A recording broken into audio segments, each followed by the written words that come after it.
Primeira carta aos Tessalonicenses. 1 Tessalonicenses 1. Paulo, Silvano e Timóteo, à Igreja de Tessalónica, unida no amor de Deus Pai e no Senhor Jesus Cristo. Que a graça de Deus e a paz estejam convosco. Damos sempre graças a Deus a vosso respeito, recordando-nos de todos nas nossas orações. Com efeito, conhecemos bem a vivência da vossa fé, a dedicação do vosso amor e a coragem da esperança que têm em nosso Senhor Jesus Cristo, diante do nosso Deus e Pai. Nós sabemos, irmãos amados por Deus, que Ele vos escolheu. Pois nós vos anunciamos a boa nova do Evangelho, não só com palavras, mas investidos de poder com a força do Espírito Santo e profunda convicção. Sabem como nos comportamos no vosso meio para vosso bem. Da vossa parte, seguiram o nosso exemplo e o exemplo do Senhor, aceitando a sua palavra com a alegria do Espírito Santo, apesar dos muitos sofrimentos. Desse modo, tornaram-se um modelo para todos os crentes da Macedónia e da Acaia. Da vossa comunidade, a palavra do Senhor propagou-se não só pela Macedónia e pela Acaia. A vossa fé em Deus difundiu-se por toda a parte, de tal modo que nem é preciso acrescentar mais nada. Com efeito, todos falam bem a vosso respeito pelo acolhimento que nos dispensaram e pelo modo como se converteram, abandonando os falsos deuses para servirem o Deus vivo e verdadeiro, e como esperam agora que volte dos céus o seu Filho, Jesus, a quem Ele ressuscitou de entre os mortos e que nos livra do castigo que está para vir. 1 Tessalonicenses 2. Sabem muito bem, irmãos, que o acolhimento que tivemos da vossa parte não foi em vão. Mas depois de termos sofrido e de termos sido injuriados em Filipos, como sabem, o nosso Deus deu-nos a coragem de irmos pregar a boa nova de Deus na vossa terra, apesar das muitas dificuldades. A nossa pregação não está fundada no engano, nem na desonestidade, nem no erro. Ao contrário, como Deus nos considerou dignos de nos confiar o Evangelho, assim nós falamos, não para agradar aos homens, mas a Deus que julga os nossos corações. Sabem também que não nos servimos de palavras agradáveis ou interesseiras. Deus é testemunha disso. Nunca procuramos honrarias humanas, nem da vossa parte, nem de outros. E, contudo, tínhamos o direito de fazer valer a autoridade de sermos apóstolos de Cristo. Mas quisemos tratar-vos com a delicadeza com que uma mãe trata os seus próprios filhos.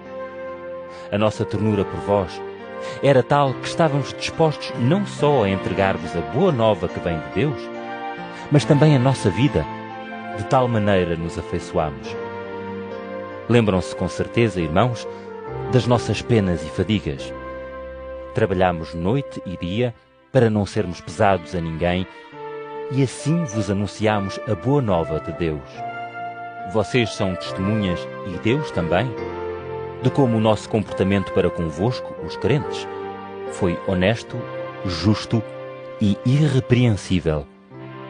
Sabem muito bem que fomos para cada um de vós como um pai para os seus filhos. Exortámo-vos, encorajámo-vos e mostramos como deviam seguir a vontade de Deus, que vos convida a tomarem parte na glória do seu reino. Também por isto, agradecemos continuamente a Deus, porque ao receberem a nossa palavra, foi a mensagem de Deus que receberam, pois não era simplesmente palavra de homens, mas era verdadeira palavra de Deus, aquela mesma que atua também em vós, os crentes. Irmãos, a vossa situação é semelhante à das igrejas de Deus que estão na Judeia e acreditam em Cristo Jesus. Também tiveram que sofrer da parte dos vossos compatriotas como eles sofreram. Eles mataram o Senhor Jesus e os profetas e perseguiram-nos também a nós. Eles não agradam a Deus e estão contra toda a gente, pois querem impedir que preguemos a salvação aos não-judeus.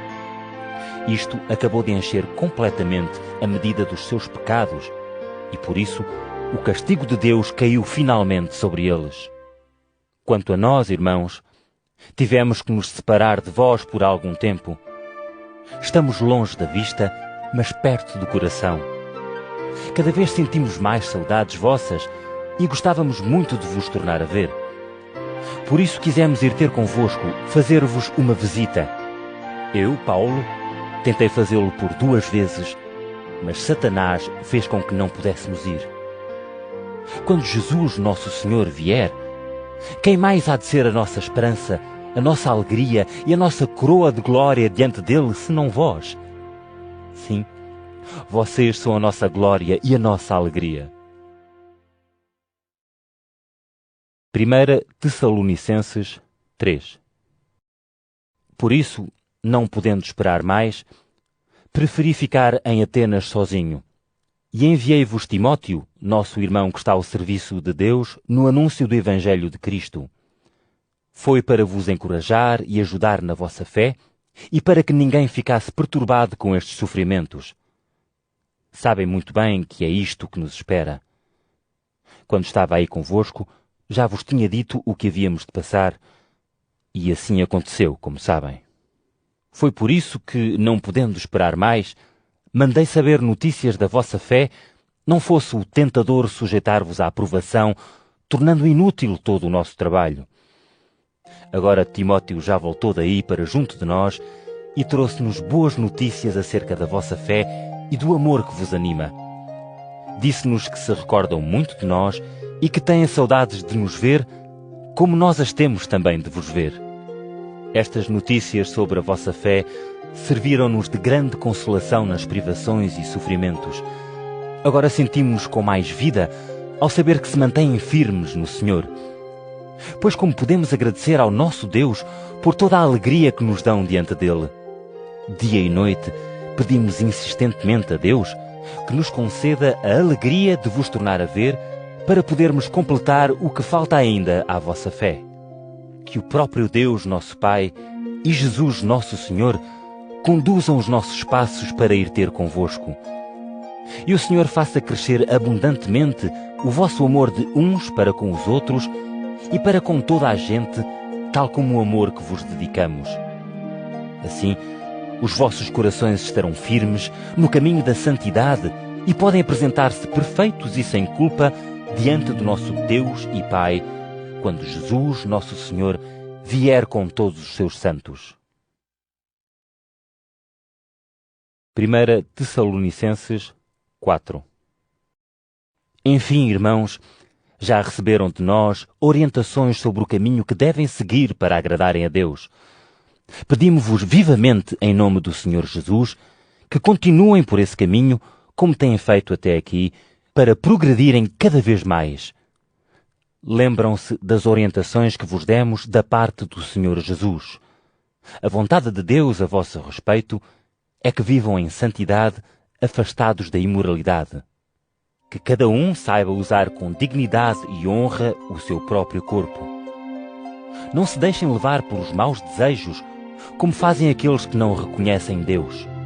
Neste ponto, ninguém deve fazer mal ao seu irmão, nem prejudicá-lo. Como já vos tínhamos dito e avisado, o Senhor castiga duramente todos esses pecados. Pois Deus não nos chamou para a imoralidade, mas para vivermos em santidade. Portanto, aquele que desobedece a estes preceitos não é um homem que desobedece, mas sim a Deus, que vos dá o seu Espírito Santo. No que se refere ao amor pelos irmãos, já nem precisam que vos diga nada, pois têm-se deixado guiar por Deus no amor uns pelos outros. E o vosso amor fraterno estende-se até aos irmãos que vivem em toda a Macedónia, mas exortamo-vos, irmãos, a progredirem cada vez mais. E procurem viver em paz. Resolvam os vossos assuntos e trabalhem com as vossas próprias mãos como vos recomendamos. Assim serão estimados pelos de fora e não terão necessidade de mais ninguém. Irmãos, não queremos que andem na ignorância a respeito dos que morrem, para não se mostrarem tristes como os outros que não têm esperança. Pois se nós acreditamos que Jesus morreu e ressuscitou, também Deus reunirá com Jesus todos os que morreram em união com Ele. O que eu tenho a dizer em nome do Senhor é que nós, os que estivermos ainda vivos quando o Senhor vier, não precederemos os que já morreram. O próprio Senhor, ao sinal dado pela voz do arcanjo e pela trombeta de Deus, descerá do céu e os que morreram em união com Cristo ressuscitarão primeiro. Depois, nós, os que estivermos vivos, seremos conduzidos sobre as nuvens do céu ao encontro do Senhor juntamente com eles. E assim estaremos eternamente com o Senhor. Por isso, confortem-se uns aos outros com estas palavras. 1 Tessalonicenses 5. Irmãos, quanto ao tempo e às circunstâncias em que isso vai acontecer, não é preciso que vos escreva agora.